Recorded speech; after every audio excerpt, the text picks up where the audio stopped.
Hello friends, welcome to my channel. In this video we will cover capital gains on stock market. Okay. तो इसके लिए sections cover होंगे. Long term capital gain के लिए section 112A. Normally क्या था long term capital gain का section 112. Okay, but on stock market अगर आप कैपिटल गेन्स अर्न करते हैं, long term capital gain earn करते हैं, then section 112A. And for short term capital gain section 111A. Okay, तो these are sections on capital gains on stock market. तो इसमें क्या होगा, आप इन तीनों में से कोई भी एसेट अगर सेल करेंगे ऑन स्टॉक एक्सचेंज तो आपका जो कैपिटल गेन एराइज होगा वो कवर होगा इन दो सेक्शंस में. अब इन दोनों में से कौन से में होगा, इसको पता करने के लिए हमें ये चेक करना पड़ेगा कि वो एसेट कैसा है, यानी लॉन्ग टर्म कैपिटल एसेट है या फिर शॉर्ट टर्म कैपिटल एसेट है. Okay, long term and short term कैसे डिटरमाइन करेंगे. फॉर इक्विटी शेयर्स की सबसे पहले बात करते हैं. तो इक्विटी शेयर्स के लिए होगा, अगर आपको पता करना है कि लॉन्ग टर्म कैपिटल एसेट है या फिर शॉर्ट टर्म कैपिटल एसेट है, तो आपको चेक करना होगा पीरियड ऑफ होल्डिंग, यानी कितने समय तक आपने होल्ड करके रखा है. अगर आपने मोर देन 12 मंथ होल्ड करके रखा है देन वो हो जाएगा आपका long term capital asset. And अगर आप उसको सेल करेंगे तो जो कैपिटल गेन एराइज होगा वो होगा long term capital gain. Okay, और अगर 12 मंथ या उससे कम के लिए आपने होल्ड करके रखा है देन वो हो जाएगा आपका short term capital asset. And उसको आप सेल करेंगे स्टॉक एक्सचेंज में तो आपका एराइज होगा शॉर्ट टर्म कैपिटल गेन. ये तो था फॉर इक्विटी शेयर्स. नेक्स्ट बात करते हैं units of equity oriented mutual fund. ये क्या होते हैं, ये ऐसे म्यूचुअल फंड होते हैं जो पैसा मेनली कहाँ लगाते हैं, इक्विटीज़ में. ओके, कई तरह के म्यूचुअल फंड होते हैं, कोई डेट फंड होता है, कोई गोल्ड के लिए भी होता है. ओके, तो ये है इक्विटी ओरिएंटेड, यानी मेनली ये अपने पैसा लगाते हैं इक्विटी शेयर्स में. तो ऐसे फंड्स का भी सेम ट्रीटमेंट है जैसा हमने इक्विटी शेयर्स का किया.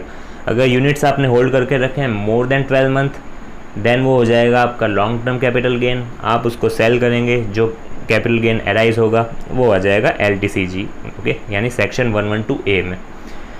अगर लेस देन 12 मंथ या फिर इक्वल टू 12 मंथ होल्ड करके रखते हैं एंड सेल कर देते हैं, फिर जो कैपिटल गेन एराइज होगा वो आएगा आपका शॉर्ट टर्म कैपिटल गेन में. ओके, तो ये तो ट्रीटमेंट हो गया इक्विटी शेयर्स का and units of equity oriented mutual fund का. अब यूनिट्स ऑफ बिजनेस ट्रस्ट क्या होते हैं, ये एक तरह से मनी इकट्ठा करते हैं एंड कहाँ इन्वेस्ट करते हैं, रियल एस्टेट में एंड इंफ्रास्ट्रक्चर प्रोजेक्ट्स. ओके, जैसा कि इक्विटी ओरिएंटेड म्यूचुअल फंड कहाँ इन्वेस्ट करता था अपना पैसा, लोगों से लेके इक्विटी शेयर्स में, राइट, यानी पैसा इकट्ठा किया बहुत सारे लोगों से एंड इन्वेस्ट कर दिया इक्विटी शेयर्स में. But units of business trust में क्या होगा, यानी बिजनेस ट्रस्ट के यूनिट अगर हम खरीदते हैं तो वो पैसे इकट्ठे करेंगे एंड वो इन्वेस्ट करेंगे कहीं रियल एस्टेट में एंड इंफ्रास्ट्रक्चर प्रोजेक्ट्स में. तो this is known as business trust. तो इसके यूनिट्स अगर आप होल्ड करेंगे मोर देन 36 मंथ देन वो होगा आपका लॉन्ग टर्म कैपिटल एसेट. उसको आप सेल करेंगे ऑन स्टॉक एक्सचेंज देन आपका एराइज होगा long term capital gain. Okay, तो इसमें आपको लिमिट चेक करनी है 36 मंथ की, यानी more than 36 month then long term capital gain. अगर आपने होल्ड करके रखा है लेस देन 36 मंथ या फिर 36 month then short term capital asset होगा एंड उसको आप बेचेंगे तो short term capital gain arise होगा. ओके, तो इसमें 12 मंथ का है लिमिट, इसमें 12 मंथ, बट बिजनेस ट्रस्ट के केस में 36 मंथ से हम चेक करेंगे period of holding to determine whether short term है या फिर लॉन्ग टर्म है. ओके, नेक्स्ट हम बात करते हैं capital gains on stock market की.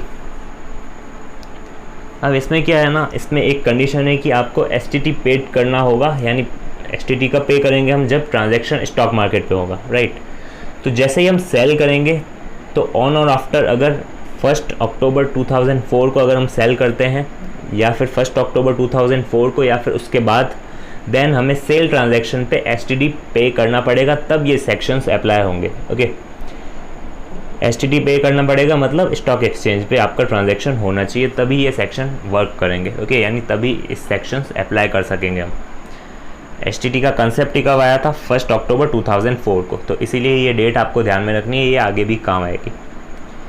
अब इन दोनों ही कैपिटल गेन में, long term capital gain and short term capital gain में, आप चैप्टर 6A डिडक्शंस नहीं ले सकते इन इनकम के अगेंस्ट. ओके, यानी जो भी आपकी इनकम होगी इन दो चीज़ों में, यानी short term capital gain on stock market या फिर long term capital gain on stock market, आप इन केस इन इनकम्स के अगेंस्ट डिडक्शंस नहीं ले सकते, लाइक ATC के जो डिडक्शंस होते हैं, जो आप पॉलिसीज़ लेते हैं उस पर जो प्रीमियम पे करते हैं उसका डिडक्शन, या फिर और भी कई सारे डिडक्शंस होते हैं ATC में। ओके तो इस केस में आपको चैप्टर 6 से डिडक्शंस नहीं मिलेंगे इन दोनों केस में। एंड ऑल्सो आपको LTCG में तो रिबेट भी नहीं मिलेगा, यानी जो अंडर 87A सेक्शन 87A जो रिबेट होता है, राइट, रिबेट का मैंने एक अलग वीडियो बताया था, मैं ऊपर आई बटन में डाल दूंगा। ओके तो आप चेक कर सकते हैं। तो वो भी नहीं मिलेगा long term capital gain on stock market में। Why? Because long term capital gain की जो टैक्स रेट है 10%, वो पता है कब अप्लाई होगी? In excess of 1 lakh. Suppose कीजिए आपने 2 लाख का इनकम अर्न किया है by long term capital gain on stock market, then आपको उस पर टैक्स कितना देना पड़ेगा? इन एक्सेस ऑफ 1 लाख, यानी 1 लाख के बाद जितना अर्न करेंगे ना आप उसके बाद, यानी 1 लाख पे ही आपको 10% देना है, यानी 1 लाख पे आपका 10% बच गया, यानी आपके 10,000 सेव हो गए, राइट। बिकॉज 1 लाख के बाद ही लगेगा लॉन्ग टर्म कैपिटल गेन का टैक्स 10%। ओके तो ये बेनिफिट है, इसीलिए आपको रिबेट वाला बेनिफिट नहीं मिला है। ओके तो ये है लॉजिक। नेक्स्ट हम बात करते हैं शॉर्ट टर्म कैपिटल गेन में, जो कि है सेक्शन 111A। इसमें टैक्स रेट है आपकी 15%। तो टैक्स रेट आपको याद रखनी है, लॉन्ग टर्म कैपिटल गेन में 10% but in excess of 1 lakh, short term capital gain में 15%। ओके कोई भी लिमिट नहीं है, सीधा 15% लगेगा। बेसिक एग्जाम्पशन की क्या चीज़ें होती है वो हम नेक्स्ट स्लाइड में देखेंगे, तो उससे आपको और ज़्यादा क्लियर होगा। बट रेट आपको याद रखनी है 15% एंड 10%। यहाँ पे 10% इन एक्सेस ऑफ 1 लाख, यहाँ पे 15%। ओके अब लॉन्ग टर्म कैपिटल गेन को पे टैक्स कैलकुलेट कैसे करेंगे हम? ऐसा नहीं होगा कि अगर हम 1 लाख तक जो 10% हमें मिल रहा है एग्जाम्पशन, तो ये ऐसा नहीं है कि आपकी इनकम का पार्ट नहीं बनेगा। बिकॉज आपको जो ये बेनिफिट मिल रहा है 1 लाख का, ये इसका कैलकुलेशन कैसे करेंगे हम? सबसे पहले तो आपको फुल कैपिटल गेन एंटर करना है नेट टैक्सेबल टोटल इनकम में। यानी सबसे पहले फॉर एग्जांपल मैं 2 लाख का जो एग्जांपल लिया था, 2 लाख का long term capital gain arise हुआ, देन आपको पूरा का पूरा 2 लाख का कैपिटल गेन कहाँ पे डालना है? लॉन्ग टर्म कैपिटल गेन में। आपका ग्रॉस टोटल इनकम कैलकुलेट होगी, उसमें से डिडक्शंस लेस होंगे, जो नेट टैक्सेबल टोटल इनकम आएगी उसमें अभी 1 लाख है आपका अभी भी, राइट। बट जब आप टैक्स लाइबिलिटी कैलकुलेट करेंगे ना, तब आपके इनकम के 2 पार्ट होंगे। एक इनकम वो होगी जो स्लैब रेट वाली है, एक इनकम वो होगी जो स्पेशल रेट वाली है। तो स्पेशल रेट वाली में LTCG यानी लॉन्ग टर्म कैपिटल गेन भी आएगा, तो उसमें आपको ये जो 1 लाख है उस पर टैक्स नहीं लगाना है। ओनली जो एक्सेस है यानी 2 लाख में से 1 लाख चला जाएगा, ओनली एंड ओनली 1 लाख पे ही आपको 10% कैलकुलेट करके टैक्स पे करना होगा। ओके यानी एग्जाम्पशन तो हम दे रहे हैं बट ऊपर आपको इफेक्ट नहीं देना है। ऐसा क्यों? बिकॉज जो रिबेट होता है ये आपको इस इनकम पे के अगेंस्ट नहीं मिलता बट दूसरी इनकम्स के अगेंस्ट मिलता है। इसीलिए गवर्नमेंट चाहती है कि इस इनकम को हम इंक्लूड करें ताकि 5 लाख के बाहर जाए इनकम। ओके जैसे इनकम 5 लाख के बाहर जाएगी देन आपका क्या होगा, वो जो टैक्स बेनिफिट होता है रिबेट अंडर 87A तो वो आपको मिल जाता है। तो इसीलिए आपको 1 लाख क्या करना है, इनकम में तो ऐड करना ही है ताकि रिबेट की कैलकुलेशन में कोई दिक्कत नहीं आए। ओके रिबेट की कैलकुलेशन वैसे ही हो जैसे होती है और इनकम का पार्ट बने ही आपका 1 लाख। ओके बट नीचे आपको टैक्स लायबिलिटी के टाइम आपको बेनिफिट मिल जाएगा, राइट। अगर आपको ये नहीं समझ आया तो आप रिबेट का मेरा वीडियो देख सकते हैं, यहाँ पे आई बटन पे क्लिक करके, उससे आपको और ज़्यादा समझ आएगा। नेक्स्ट जो लॉन्ग टर्म कैपिटल गेन है यानी सेक्शन 112A जो है long term capital gain on stock market, इसमें सेल करते टाइम तो पहले था ही, तीनों ही एसेट के केस में STT पे होना चाहिए ऑन और आफ्टर 1 अक्टूबर 2004। सेल करते टाइम STT पे होना चाहिए, but in case of equity shares purchase करते टाइम भी आपका STT पे होना चाहिए, यानी ऑन और आफ्टर 1 अक्टूबर 2004 आपका STT पे होना चाहिए, परचेज करते टाइम भी एंड सेल करते टाइम भी ऑन इक्विटी शेयर्स। ओके यहाँ यूनिट्स की बात नहीं हो रही है, यहाँ इक्विटी शेयर्स की बात हो रही है ओनली, तब जाके आपका एट्रैक्ट होगा सेक्शन 112A। एक्सेप्शंस भी है, like bonus share, right share अगर इशू होते हैं आपको, तो उस केस में तो राइट शेयर में क्या होता है, डायरेक्ट कंपनी से आप खरीदते हैं, right. And in case of bonus share आप तो पैसे देते ही नहीं है, तो उस केस में तो एसटीटी वगैरह की बात ही नहीं आती।